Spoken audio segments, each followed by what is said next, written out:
بسم اللہ الرحمن الرحیم۔ اللہ تعالیٰ نے اس کائنات میں کئی عالم تخلیق کیے۔ اس کرۂ ارض پر دو ایسی مخلوقات ہیں جن کی ہدایات کے لیے اللہ تعالیٰ نے 1,24,000 انبیاء کرام اور رسل مبعوث فرمائے۔ ان کے لیے اللہ تعالیٰ نے سزا و جزا کا تصور پیش کیا، یعنی یوم آخرت۔ اللہ تعالیٰ کی یہ دو مخلوقات انسان اور جن ہیں۔ جنات کی دنیا اسرار کے پردے چھپی رہتی ہے۔ جنات انسانوں کی نظروں سے پوشیدہ کر دیے گئے۔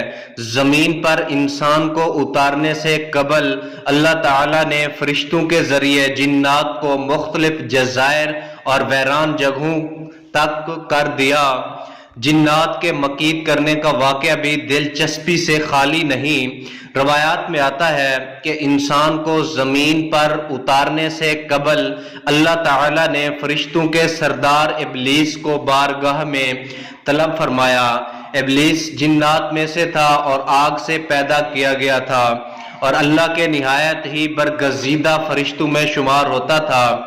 اس کو رب تعالیٰ نے اس قدر علم عطا کر رکھا تھا کہ وہ اس علم کی بنیاد پر فرشتوں کا سردار بنا۔ ابلیس کو حکم دیا گیا کہ فرشتوں کی ایک جماعت کے ساتھ زمین پر اترو اور جنات جو زمین پر فساد اور لڑائی جھگڑوں میں مشغول ہیں انہیں ویران جزائر اور پہاڑی غاروں میں قید کر دیا جائے، جو ایک خاص مقررہ وقت تک وہاں قید رہیں گے۔ ابلیس بارگاہ الہی سے حکم لے کر فرشتوں کی ایک جماعت کے ساتھ زمین پر اترا اور جنات کو نہایت قلیل وقت میں مختلف ویران جزائر اور پہاڑی غاروں اور ویرانوں میں قید کر دیا گیا، جو ایک روایات کے مطابق حضرت سلیمان کے دور تک قید میں رہے اور پھر مشیت ربی کے تحت انہیں آزادی ملی اور وہ دنیا میں چلنے پھرنے لگے۔ جنات کو قید کرنے کے بعد عرش الہی تک ابلیس کا فرشتوں کی جماعت کے ساتھ سفر شروع ہوا۔ دوران سفر ابلیس کے دل میں غرور اور تکبر نے سر اٹھایا اور اس نے نہایت قلیل وقت میں نہایت طاقتور جنات کو قید کرنے سے متعلق غرور کیا۔ اس کی خبر رب تعالیٰ کو تو ہو گئی مگر دیگر فرشتے اس سے بے خبر رہے۔ روایات میں آتا ہے کہ یہ پہلا موقع تھا جب ابلیس نے غرور کیا، جبکہ اللہ تعالیٰ نے اس کے غرور کو تشت ازبام کرنے کے لیے آدم کے سامنے سجدہ کرنے کا حکم دیا تو ابلیس نے انکار کر دیا، کیونکہ جنات کو قید کرنے کے بعد اس کے دل میں غرور اور تکبر آ چکا تھا۔ میں آگ سے بنا ہوں، یہ مٹی کی پیداوار، میرا اور اس کا کیا جوڑ کہ میں اس مٹی کے پتلے کو سجدہ کروں۔ حکم تعالیٰ سے انکار پر ابلیس کو راندہ درگار کرتے ہوئے شیطان ٹھہرا دیا گیا۔ حضرت سلیمان کے دور میں مشیت ایزدی اور مقررہ وقت پورا ہو چکا تھا، جس کے بعد جنات قید سے نکل کر دوبارہ زمین پر فساد برپا کرنے لگے۔ حضرت سلیمان کے معجزات میں سے ایک معجزہ یہ بھی ہے کہ آپ شیاطین جنات کو قابو کر لیتے اور انہیں سزا کے طور پر دوبارہ قید میں ڈال دیتے۔ جنات کے وجود کا ذکر قرآن کریم میں بھی ہوا ہے اور ایک پوری سورہ جن کے نام سے موجود ہے۔ مسجد الجن مسجد حرام کی شمال کی جانب 3 کلومیٹر کی مسافت پر واقع تاریخ اسلام کی عظیم یادگار سجی جاتی ہے۔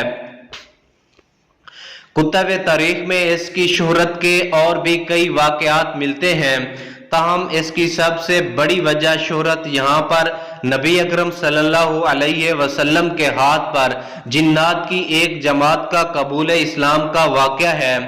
العربیہ کی رپورٹ کے مطابق مسجد حرام کے شمال میں 3000 میٹر کے فاصلے پر جہاں آج مسجد الجن موجود ہے، جنات کی ایک جماعت نے حضور صلی اللہ علیہ وسلم کے ہاتھ پر اسلام قبول کیا، آپ سے قرآن پاک سنا۔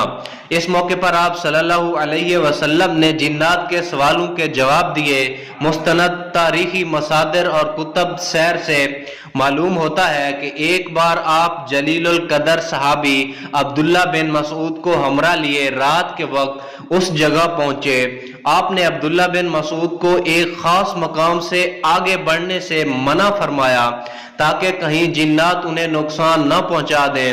پھر آپ کی ملاقات جنات کے ایک گروپ سے ہوئی جنہوں نے اسلام قبول کیا اور آپ سے اسلامی تعلیمات حاصل کرنے کے بعد واپس چلے گئے۔ قرآن پاک کی سورہ الجن وہیں اور اسی واقعے کے تناظر میں نازل ہوئی۔ بعد ازاں اسی مناسبت سے وہاں ایک وسیع و عریض مسجد تعمیر کی گئی جسے مسجد الجن کا نام دیا گیا۔ مرور زمانہ کے ساتھ مسجد کی تعمیر و مرمت کے دوران اس کے ڈیزائن بدلتے رہے ہیں، مگر اس کے قیام کا واقعہ آج تک مسلمانوں کے دلوں میں تازہ ہے۔ الحرمین الشریفین کی زیارت کا شرف حاصل کرنے والے مسجد الجن کی زیارت بھی کرتے ہیں۔ ماہ سیام میں یہاں افطار کا خصوصی انتظام کیا جاتا ہے، جہاں دنیا بھر سے آئے زائرین اور معتمرین عقیدت و احترام کے ساتھ اس مسجد میں حاضر ہوتے ہیں، عبادت کرتے ہیں اور افطار میں شرکت کرتے ہیں۔ جنات کے انسانوں پر اثر انداز ہونے کے واقعات بھی آئے روز ہمارے مشاہدے میں آتے ہیں۔ یہ انسانی جسم میں داخل ہو کر اس سے عجیب و غریب حرکات کرواتے ہیں، ایذا پہنچاتے ہیں۔ اس کے پیچھے چند عوامل کار فرما ہوتے ہیں۔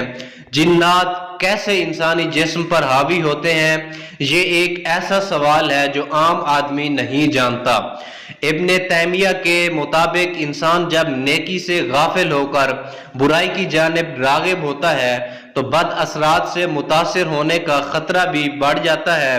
ہوس پرستی اور فحاشی کی حالت میں بھی برائی انسان پر غالب آ جاتی ہے اور ایسے میں جنات جسم میں داخل ہو سکتے ہیں۔ جن بھی کئی معاملات میں انسانوں کی طرح ہوتے ہیں، وہ پسندیدگی اور ناپسندیدگی اور اچھائی یا برائی جیسے جذبات بھی رکھتے ہیں۔ یہ عین ممکن ہے کہ وہ محض آپ کے چہرے کو ناپسند کرتے ہوں اور آپ کے جسم پر قبضہ کر لیں۔ دوسری جانب جنات کو انسان سے محبت بھی ہو سکتی ہے، وہ کسی کو برہنہ دیکھ کر بھی اس پر فریفتہ ہو سکتے ہیں اور اس کے جسم پر قابض ہو سکتے ہیں۔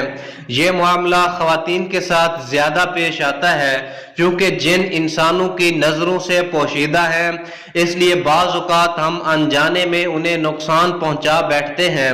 مثال کے طور پر آپ کہیں گرم پانی انڈیلتے ہیں یا کسی درخت یا پتھر کی اوٹ میں بیٹھ کر رفع حاجت کرتے ہیں، مگر نہیں جانتے کہ یہاں جنات کا بسیرا ہے اور آپ کے اس عمل سے وہ ناراض ہو سکتے ہیں اور بدلہ لینے کے لیے آپ کے جسم میں داخل ہو سکتے ہیں۔